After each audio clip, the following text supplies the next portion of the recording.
Okay, here we go. These show some basics here on the SR120 when you receive it. Usually from the factory, the blade here is a little loose. You don't want it to fall like that. It's not unusual to receive it that way. So they supply you with a screwdriver, so simply snug it up just enough to where it's going to hold position so it won't fall. Don't make it really tight, just so it will hold position. Snug that one up. There we go. See, they still move, but they aren't flippity-floppity. Now on the takeoff, if you haven't flown a helicopter, I recommend you do a coaxial first. But we're going to do the show you how the liftoff behaves with this one. Pop in the battery, that's important here, connected. Has little grooves here. You simply match the grooves and it'll go right together. Be sure you have your transmitter on, throttle all the way down, throttle down, and that's important. Match the grooves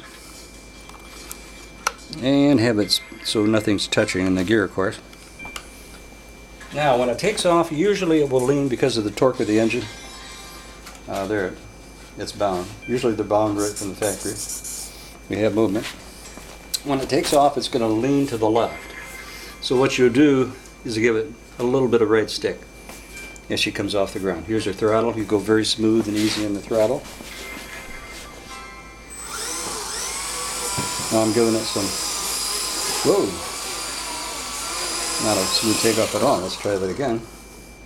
Trying to hold the transmitter so you can see what's going on, but you can see possibly that's just what might happen when yours first takes off, getting the feel for it.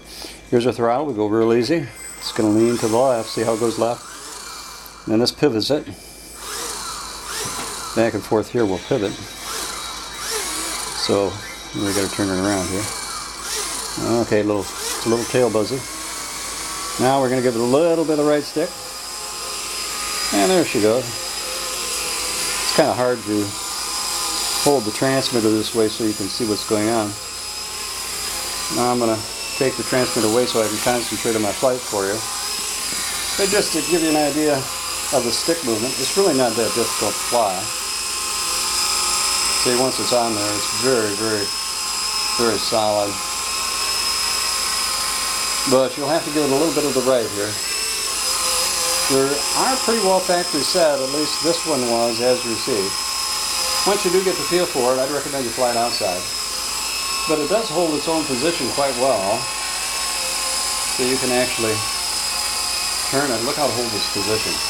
I'm doing very little. I didn't have to do much input on that one at all for the turn. And it'll fly even more stable than I'm showing here. You see, I wouldn't do the turns right away, but after you're familiar with the copter, you can practice on your orientation. Now when the tail is pointing towards you, when you go left and right, everything is normal. We're over controlling over there. But see, when it's pointing away, everything goes normally. Left will make it go left, and right will make it go right. And then forward, it goes forward, and back towards you. And then the left stick with the throttle has a little pivot. So we'll bring it up to a nice solid hover to show you how well it does. Very solid plane here. Over control only on my part. But possibly that might give you an idea of what to expect when it's out of the box on your first attempt.